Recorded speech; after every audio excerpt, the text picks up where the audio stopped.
Hello!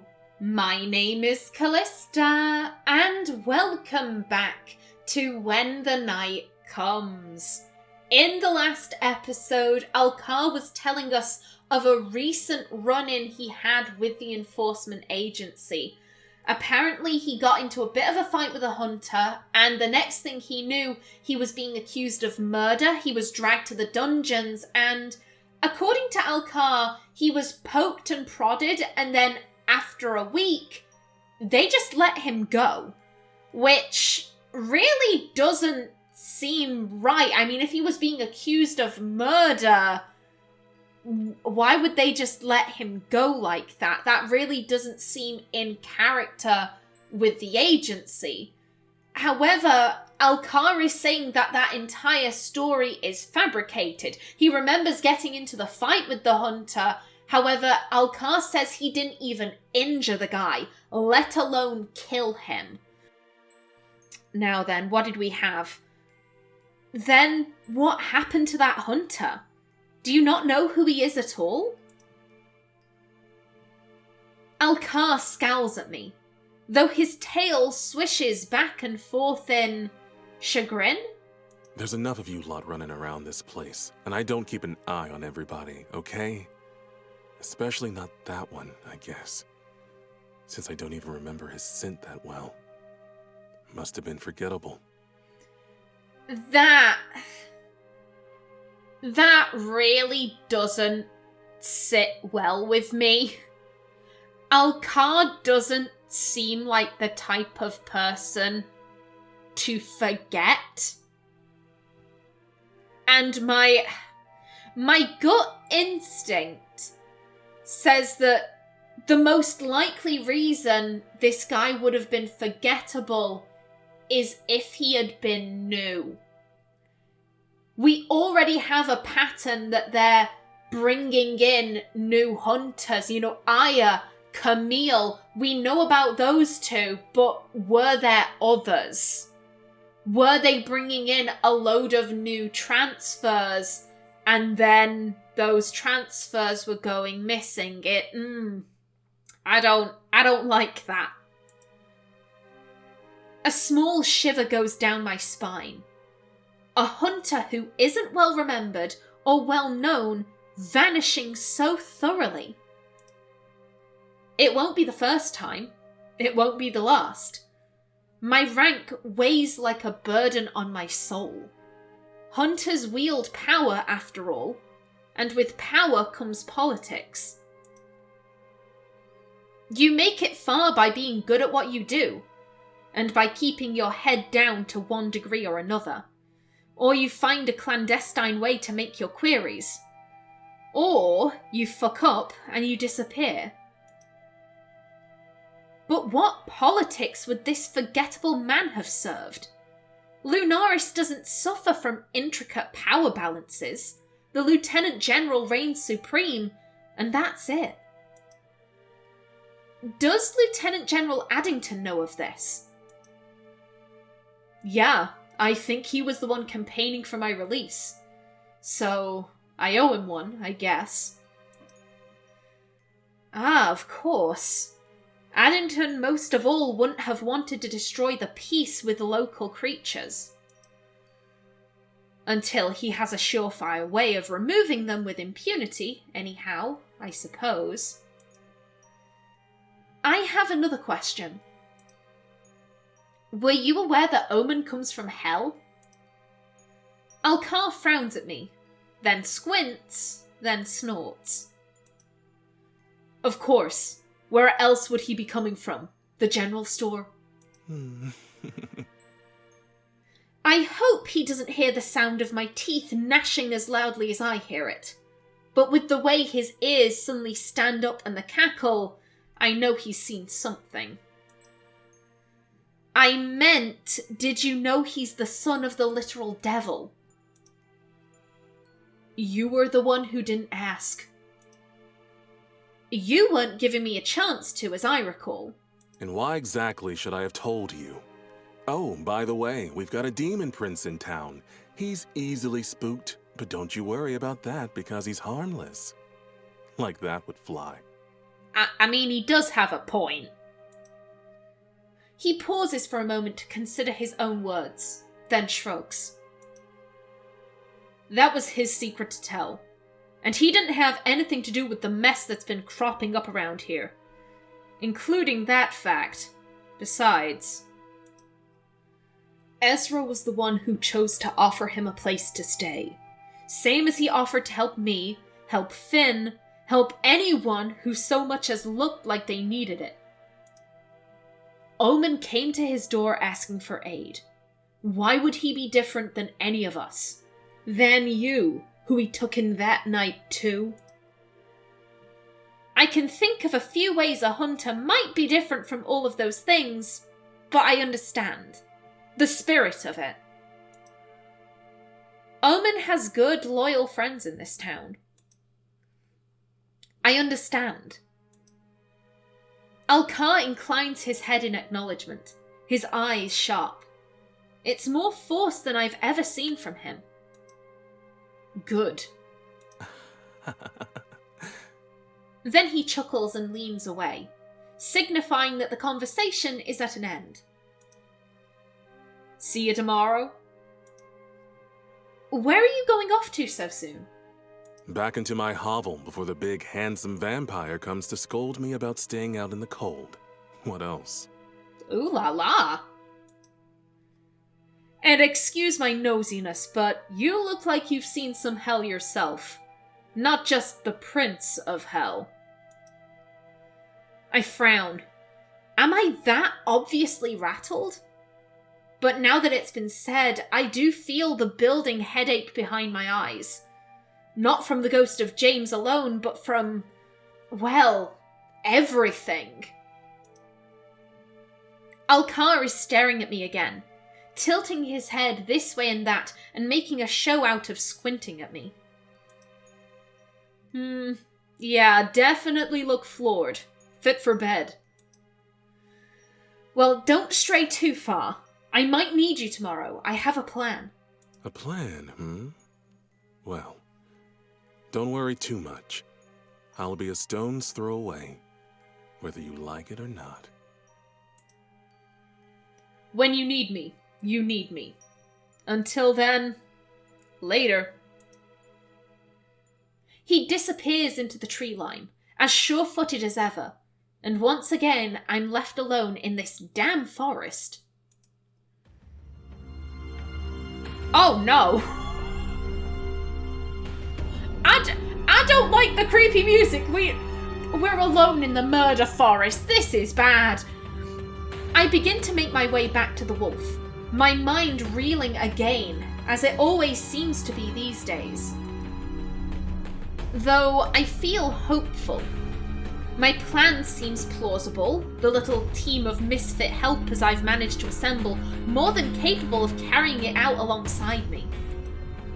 I think.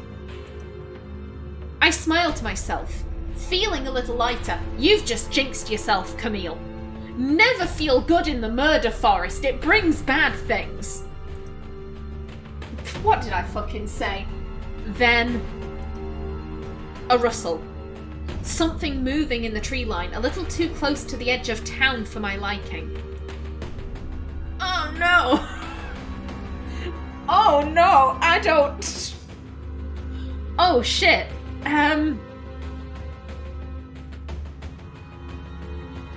I have such a bad feeling. I have a horrible, horrible feeling. What did I said something about how Camille likes to attack. Oh god, that was so long ago.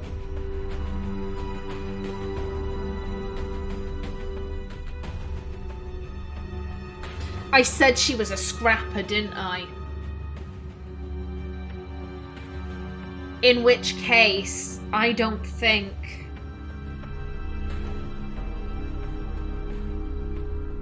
We can hear rustling, it's too close to town. If we wait, it might...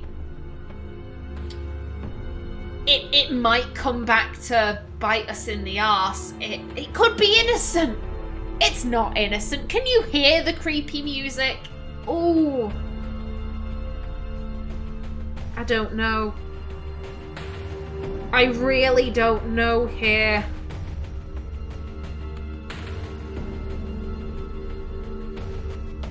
My gut says advance. For some reason. I've got bad vibes.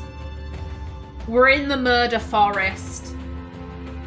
I think Camille... I think she'd rather jump someone and then it turned out like, oh, it was Terry the baker. Oh, I'm so sorry, Terry. Then wait, and then it turned out like, oh, it was the monster and it's killed Terry the baker. Like, do you get what I'm saying? I stepped forward, my footsteps quiet and assured as I advance back towards the thicker forest. Another rustle, closer this time. Then it lumbers into view. It's hunched over and misshapen, with long, gangly limbs that look out of place on its relatively normal-sized body. A single, twisted horn grows out of his head, and I spot 3 eyes. The third seems new and underdeveloped, and it melds crudely above the existing left socket. It's covered in patches of scraggly fur and scales, and in some places its skin is entirely burned off. An amalgamation of mismatched parts and pieces that look like they don't belong. That cloudy gaze meets mine, and merely looking at it gives me a headache. There's this weak, demonic aura that makes my body beg me to look away. Then something hits me. Something that makes me hesitate to draw my weapon.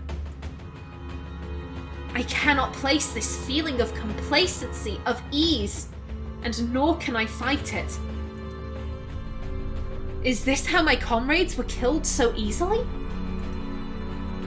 Does it have some kind of power over us that makes us freeze, become immobile? Or is it the dull ache of familiarity that settles in my gut that makes me pause?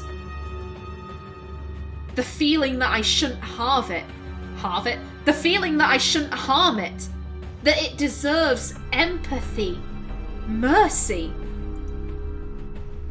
It opens its crooked jaw, melded sinew and mottled skin stretching and splitting to reveal a set of violent, jagged teeth. My body screams at me to fight, but my feet are firmly planted and stuck to the forest floor. My fingers don't move. My weapon is still frustratingly safe in its holster.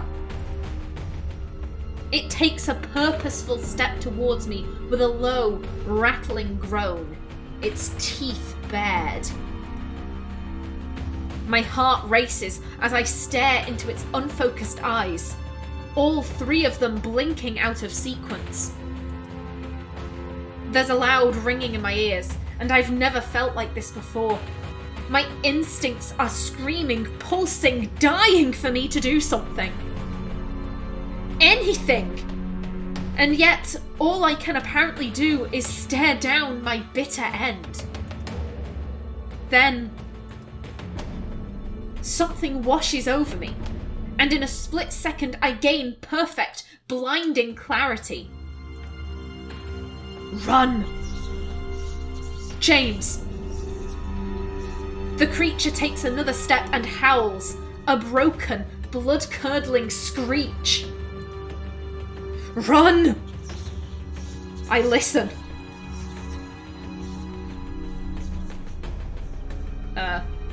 Game? Pick your route! Okay! Well, I know where I'm going. I'm gonna go to August. Is everything okay? My game seems a little janky right now. I will say, I find it a little disappointing that there's no art for the creature. I think that could have been really cool, but you know, you have the theatre of the mind. It's all good. Yeah, we're going to August. as though my body already knows where I need to go, where I want to go. My feet carry me towards headquarters. I don't look back, but I do hear the rustle of trees and the creature's maddened aura fading. It's heading back into the woods. The town is safe. For now. I was right to assume August would still be in their office. A dull but inviting blue glow emanating from beneath their door as I round the corner. I don't think to knock, and the door opens with ease as I press my palm to the wood. August stands quickly, startled by my entrance, the room aglow. What is it? Danger! Danger is afoot! They walked towards me. The report they were writing on left askew on their desk, their quills still dripping ink over the page. I'm a hunter. This is my calling, my life. I've killed far bigger, far scarier things than this. So why do I feel this way? I take a deep breath, shaking and feeling ridiculous that this seems to have affected me. I saw it, I think, the creature. August reaches out, placing a hand upon my shoulder.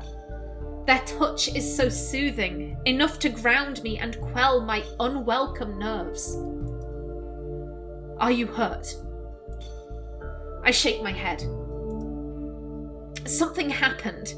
Like there was this invisible force preventing me from attacking.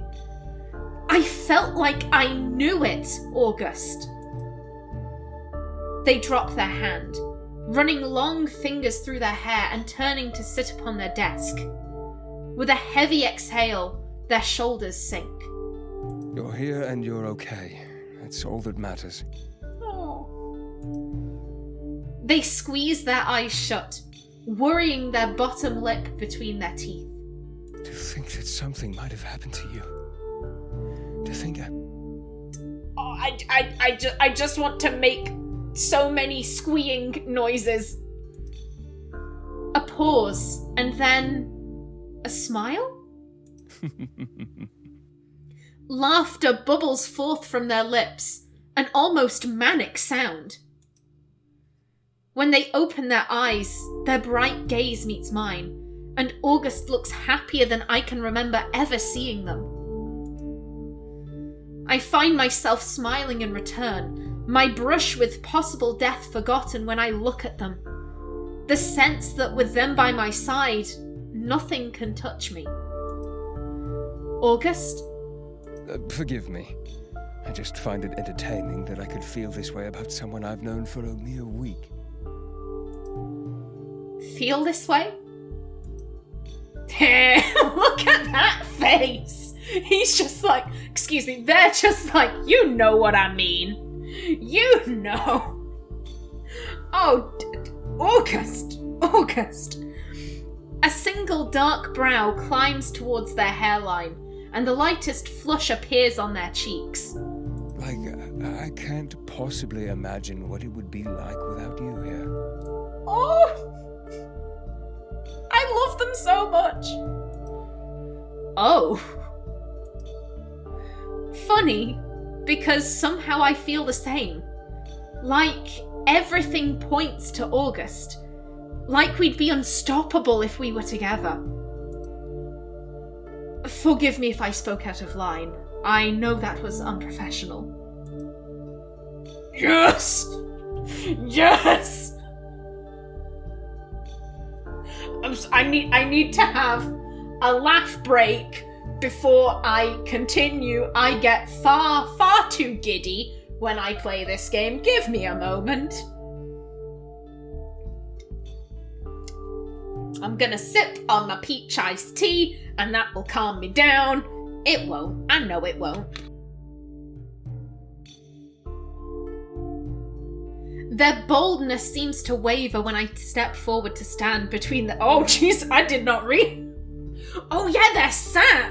Okay. I'm sorry, the mental image in my brain, okay. Their boldness seems to waver when I step forward to stand between their long legs, the invitation too tempting to deny after their little confession. I can see the bob of their throat where they swallow, their knuckles bleeding white as they grip the edge of the desk. The room comes to life, and however jarring their unsteady magic may have been at first, I find myself becoming accustomed to it. Tell me to stop and I will. I rest a tentative hand upon their thigh and they shift in their spot. The unconscious movement is one of interest, not discomfort. Don't stop. Okay. Okay. I salute the voice actor. More peach iced tea. More peach iced tea. Definitely necessary. Okay. I reach to cradle their face in my hands, and it's hard to ignore the way they jolt in surprise at the contact, even though it was clearly anticipated. They quickly cool their momentary surprise, their lips parting as I tilt my head, moving forward so that our lips are brushing in the gentlest of kisses. August's bright eyes remain open, and I wonder if they're unable to allow themselves to sink into the comfort of it. I wonder how long it's been since they've been touched like this. I lightly brush my thumbs over their flushed cheekbones, feeling warmth blooming in the wake of my touch, feeling like I'm in a dream when they finally let go and open their mouth in welcome. Their fingers curl in the front of my shirt, and they smile against my lips, sending my heart swiftly to its knees. Without any further hesitation, August kisses me fiercely, reverently, and with everything they have. The room brightens around us, pulsing in time with their fluttering heartbeat. This is lovely. This is absolutely lovely. However, I like to imagine, like, after the story, when August and Camille are like a couple, like some people walking, they're just walking past headquarters and they see like the blue light, coming through the windows, and they just turn to whoever they're with and they're like, oh, General Willenheim's getting it on again. God damn. Okay, this is lovely though. This is lovely. The room brightens around us, pulsing in time with their fluttering heartbeat. I pull away, but only just enough to get a look at them. Their dark lashes kiss the tops of their flushed cheeks, their eyes still closed. They're lost in the moment.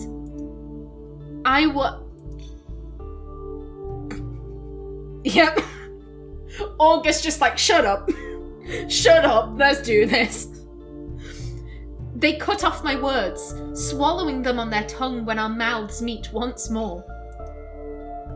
The kiss is more urgent this time. Like August has been parched for decades and I'm the only thing that could possibly sustain them.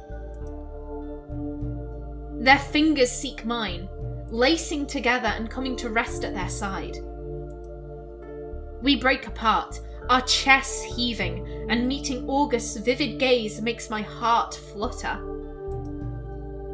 They're so beautiful, impossibly so, and they're mine?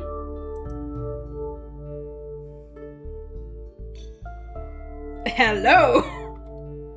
Nice! I anticipated change when you arrived, but I smile wide. Nothing like this? They shake their head, squeezing my hand. You were unexpected. This voice actor, though! Excuse me! I laugh because, well, yes, unexpected is one way to put it. falling for my enforcer was never on the cards, but August is something I cannot resist. So, what now? When I look at them, I see how far they've come. In such a short time, they've found the humility and courage to allow themselves to be vulnerable, to question everything they thought they knew and take a stand. We're all frightened, but August makes me want to be brave, to dig deeper and uncover whatever secrets fester within. August shrugs, a gesture that looks strange on them. But they look happy. We save Lunaris, I suppose. Everything is going to be okay.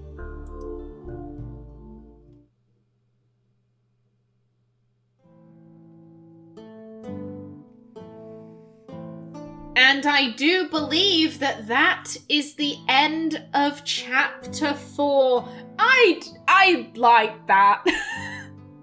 That was a good final scene. I'm very flustered though. In the next episode, will I get even more flustered? Probably. But until then, please remember to like if you enjoyed, leave a comment below. And if you wanted to subscribe, it would be very much appreciated. I've been Callista. Thanks for watching and see you in the next episode.